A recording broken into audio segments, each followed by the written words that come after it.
வணக்கம். நான் உங்கள் ஆயிஷா. நகைக்கடன் சம்பந்தமான பார்த்தீங்கன்னா ஒரு 9 நிபந்தனைகளை நம்ம ரிசர்வ் பேங்க் ஆஃப் இந்தியா நமக்காக கொடுத்துருந்தாங்க. இதற்கு பல தரப்பினரிடையே பார்த்தீங்கன்னா எதிர்ப்புகள் எழுந்தது. ஏன்னா இது ஒரு ஏழை எளிய மக்களை கந்து வட்டியை நோக்கி தள்ளக்கூடிய ஒரு நிபந்தனைகளாகவே இருந்தது. சாதாரணமாக மக்கள் அந்த 9 நிபந்தனைகளை எதிர்கொண்டு ஒரு நகைக்கடன் வாங்குறது அப்படிங்கிறது கண்டிப்பாக முடியாத ஒரு விஷயமா தான் பார்க்கப்பட்டது. இதை தொடர்ந்து பார்த்தீங்கன்னா நம்மகிட்டேருந்து எழுந்த அந்த எதிர்ப்பின் எதிரொலியாக இந்த நிபந்தனைகள் தளர்வு செஞ்சுருக்காங்க நம்ம reserve bank of India. So அதை பற்றி தான் இப்போ நம்ம கிளியராக பார்க்க போகிறோம். வங்கிகளில் தங்க நகைக்கடன் வாங்க அடகு வைக்கும் நகைகளுக்கு பார்த்தீங்கன்னா நம்ம அதை வாங்கினதுக்கான ரசீது முதற்பட்டு நம்ம எல்லாமே எடுத்துகிட்டு கொடுத்தா மட்டும்தான் நகை அடகு வைக்க முடியும்னு ஒரு சூழல் இருந்தது. ஸோ அதற்கு நிறைய எதிர்ப்புகள் கிளம்பியது. தங்க நகைக்கடன் விதிமுறைகளில் கொண்டு வந்துள்ள மாற்றங்களை திரும்ப பெற்று மீண்டும் பழைய நடைமுறையை தொடர பல்வேறு விதமான எதிர்ப்புகள் எழுந்த வண்ணமே இருந்தது ரிசர்வ் பேங்க் ஆஃப் இந்தியாவை பொறுத்த வரைக்கும். அந்த வகையில் மதுரை மக்களவை உறுப்பினர் சு வெங்கடேசனும் தங்க நகைக்கடன் புதிய விதிமுறைகளில் செய்யப்பட வேண்டிய 10 விதமான கோரிக்கைகளை அடங்கிய ஒரு கடிதத்தை மத்திய நிதித்துறை அமைச்சரான நிர்மலா சீதாராமன் அவர்களுக்கும் ஆர்பிஐ தலைவருக்கும் கொடுத்திருக்கிறாங்க. இந்த நிலையில் பார்த்தீங்கன்னா ஆர்பிஐ மீண்டும் தங்க நகைக்கடன் பிரச்சனையில் நிபந்தனைகளை தளர்த்தி விதிமுறைகளை வெளியிட்டிருக்கிறாங்க. ஸோ எந்தெந்த நிபந்தனைகளை அவங்க தளர்வு பண்ணியிருக்காங்க அப்படின்னு தான் இப்போ நம்ம பார்க்க போகிறோம். இது குறித்து பார்த்தீங்கன்னா சு வெங்கடேசன் இன்று போட்ட பதிவு ஒன்றில் தனது 10 கோரிக்கைகளையும் நம்ம ரிசர்வ் பேங்க் ஆஃப் இந்தியா ஏற்றுக்கொண்டது அப்படின்னு சொல்லியிருக்காங்க. அந்த கோரிக்கைக்கு கிடைத்த மாபெரும் வெற்றி அப்படின்னு சொல்லியும் குறிப்பிட்டிருக்காங்க.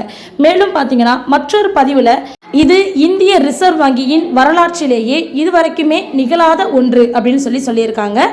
இந்த மாபெரும் வெற்றிக்காக அனைவருக்கும் நன்றி சொல்லிக் கொள்கிறேன். இனி வங்கியில் நகைக்கடன் ஆவணங்கள் அனைத்தும் தாய்மொழியிலேயே இருக்கும் என்பது இந்த வெற்றியின் மகுடமாகும் அப்படின்னு சொல்லிட்டு அவர் குறிப்பிட்டிருந்தார். சு வெங்கடேசனுடைய 10 கோரிக்கைகளும் நிறைவேற்றம் செய்யப்பட்டிருக்கு. ஸோ அந்த 10 கோரிக்கைகள் என்ன அப்படிங்கிறத தான் இப்போ நம்ம பார்க்க போகிறோம். Already reserve bank of India கொடுத்திருக்கக்கூடிய அந்த 9 நிபந்தனைக்கு ஏகப்பட்ட எதிர்ப்புகள் எழுந்த வண்ணமே இருந்ததை பொறுத்து அதை தொடர்ந்து பார்த்தீங்கன்னா அந்த பதிவில் தங்க நகைக்கடன் தொடர்பான சாமானிய மக்களுக்கு நான் எழுப்பிய 10 கோரிக்கைகளை இந்திய ரிசர்வ் வங்கி ஏற்றுக்கொண்டது அப்படின்னு சொல்லியிருந்தாப்ல.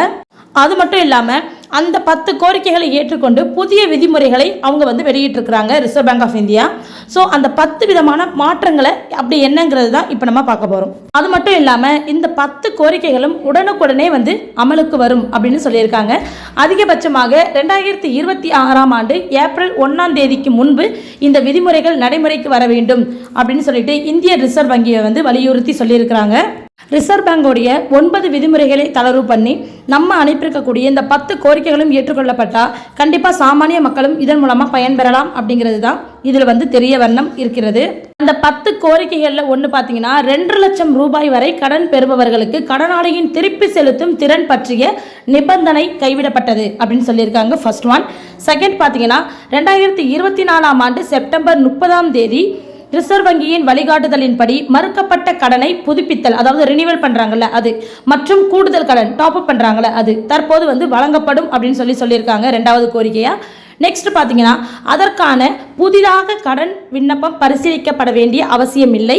அதாவது கடனை புதுப்பிக்கும் போது அல்லது கூடுதல் கடன் பெறும்போதும் முந்தைய வழிகாட்டுதலின்படி விதிக்கப்படவிருந்த தங்க பரிசீலனை தொகை, கடன் செயல்முறை தொகை அப்படிங்கிற இது ரெண்டுமே எதுவுமே புதிதாக விதிக்கப்படாது அப்படின்னு சொல்லியிருக்காங்க. நெக்ஸ்ட் பார்த்தீங்கன்னா நகைக்கான ரசீது கேட்கப்படாதுன்னு சொல்லியிருக்காங்க. பழைய முறைப்படியே கடன் வாங்குபவர்கள் இந்த நகை என்னுடையது தான் என்ற அந்த அடகு வைக்கும் நபர் ஒரு சுய அறிவிப்பு செய்தாலே போதுமானது அப்படின்னு சொல்லியிருக்காங்க. நீங்கள் வைக்க போகிற நகைக்கு கண்டிப்பாக ரசீது வேணும் அப்படிங்கிற எந்த கட்டாய அவசியமும் இருக்காதுன்னு சொல்லியிருக்காங்க.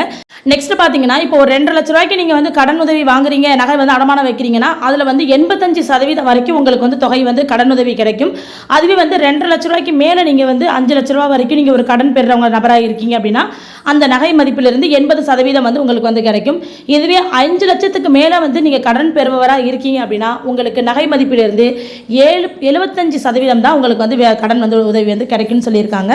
நெக்ஸ்ட் பார்த்தீங்கன்னா விவசாய கடன் மற்றும் ஒரு குறிப்பிட்ட தொகைக்கு மேல் அவசர கடன் வாங்குபவர்கள் எந்த நோக்கத்திற்காக கடன் வாங்குகிறார்களோ அதை உறுதி செய்யும் பொருட்டு கடன் வழங்கும் நிறுவனங்களை சார்ந்தது என சரத்து நீக்கப்பட்டு விட்டதாம். ஸோ கடன் வழங்கும் நிறுவனங்கள் கடனாளியின் கணக்கில் தான் கடன் தொகையை செலுத்த வேண்டும் அப்படின்னு சொல்லியிருக்காங்க. 3ஆம் நபர் கணக்கிலிருந்து கடனை வழங்கக்கூடாது அப்படின்னு சொல்லிட்டு அந்த கோரிக்கையில் ஒன்றாக வைக்கப்பட்டிருக்கு. நெக்ஸ்ட் பார்த்தீங்கன்னா நகைக்கடன் முழுவதுமாக செலுத்தப்பட்ட உடனே அன்றைய தினமே நகைகள் கடனாளியிடம் திருப்பி தர வேண்டும் அல்லது அல்லது அதிகபட்சமாக 7 வேலை நாட்களுக்குள் திருப்பி தர வேண்டும் அப்படின்னு சொல்லியிருக்காங்க. தாமதமாகக்கூடிய ஒவ்வொரு நாளுக்கும் கடன் வழங்கும் நிறுவனம் கடனாளிகளுக்கு ரூபாய் 5000 வந்து இழப்பீடா வழங்க வேண்டும் அப்படின்னு சொல்லியிருக்காங்க. நெக்ஸ்ட் பார்த்தீங்கன்னா வங்கிகளால் விற்கப்படக்கூடிய 22 கேரட் நகை அப்படி இல்லைனா அதற்கு மேல் தூய்மையான தங்க நாணயங்கள் இருக்கு இல்லையா, ஸோ இதற்கு மட்டும்தான் வந்து வங்கியில் வந்து கடன் உதவி நாங்கள் வந்து வழங்க முடியும்னு சொல்லிட்டு ஆல்ரெடி ஆர்பிஐ தரப்புல இருந்து சொல்லியிருந்தாங்க. இப்போ வந்து அந்த ஒரு விதியானது தளர்வு பண்ணப்பட்டிருக்கு. ஏன்னா அதை வந்து கைவிட்டுட்டாங்க. இனி வந்து எந்த நகையாக இருந்தாலும் வைக்கலாம், அதாவது 22 கேரட் கோல்டு காயினுக்கு மட்டும்தான் கடன் வழங்கப்படும் அப்படிங்கிற அந்த நிபந்தனை வந்து கைவிடப்பட்டிருக்குன்னு சொல்லியிருக்காங்க.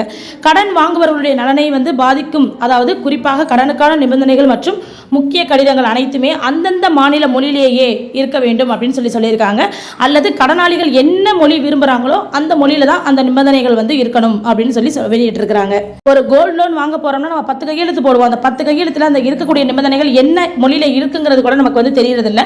ஸோ இப்போ நீங்க ஒரு தமிழ் மொழி பேசக்கூடிய நபராக இருக்கீங்க அப்படின்னா அந்த நிபந்தனைகள் அனைத்தும் தமிழ் மொழியில் தான் அச்சிடப்பட இருக்கணும் அப்படின்னு சொல்லியிருக்காங்க.